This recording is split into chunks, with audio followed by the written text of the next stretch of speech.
इस कस्बे में हर किसी को बागवानी करनी पड़ती है। ये नीदरलैंड्स का ओस्टरवोल्ड है। यहाँ के बाशिंदों को अपनी आधी जमीन साग सब्जियों और फलदार पेड़ों के लिए रखनी पड़ती है। सुनिए, इस शांति में परिंदों को इसमें सुकून मिलता है। घर की बनावट उनमें रहने वाले लोग ही तय करते हैं। घर बनाते वक्त हर किसी को हाथ बटाना होता है। सड़कों, स्कूलों और आधारभूत ढांचे की देखभाल करना लोगों की जिम्मेदारी है। ओस्टरवोल्ड अर्बन प्लानिंग का एक प्रयोग है। तो फिर इसके भीतर रहना कैसा लगता है? मुझे ऐसी जगह मिल गई है जहाँ जीवन के लिए जरूरी सारी चीजें आपस में जुड़ी हैं। डच शहर अल्मेरे के बाहरी इलाके में बसा ओस्टरवोल्ड 2016 से लगातार बढ़ रहा है।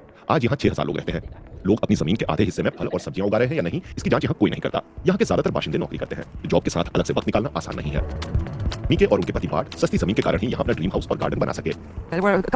कई कारण थे। एक तो था ऊर्जा के मामले में न्यूट्रल घर बनाना और एक बड़ा गार्डन होना। पहले हम ऐसे इलाके में रहते थे जहाँ हमारे पास एक छोटा सा वेजिटेबल गार्डन था। तीसरा कारण था एक समुदाय में रहना। मीके जो खुद इस्तेमाल नहीं कर पाती उसे वो को ओस्टरवोल्ड को दे देती हैं। आड्रियान फेरवी ने इस कंज्यूमर कलेक्टिव की स्थापना की। इसके तहत यहाँ के बाशिंदे यहीं उगाई चीजें खरीद और बेच सकते हैं।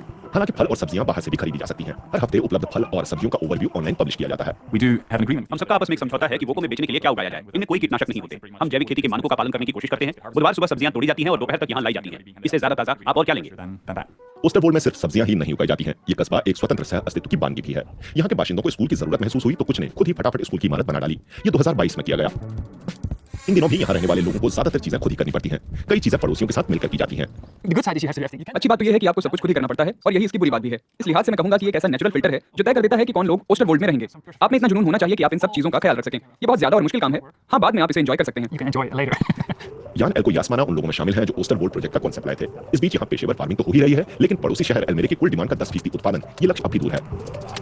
ज्यादातर निवासियों को लगता है कि वे कच्चे किसान हैं। औद्योगिक खेती जैसी कुशलता अभी उनसे दूर है, लेकिन फिर भी यान इसे सफलता मानते हैं। ये ऊपर से हुई प्लानिंग नहीं है, ये तो बिल्कुल जमीनी है। ये शहरी खेती जैसी है और ज्यादातर लोग भी इसे इसी तरह लेते हैं। जाहिर है कि कई लोग जूझते हैं क्योंकि वे शहरी पृष्ठभूमि के हैं। भोजन पैदा करना एक पेशा है।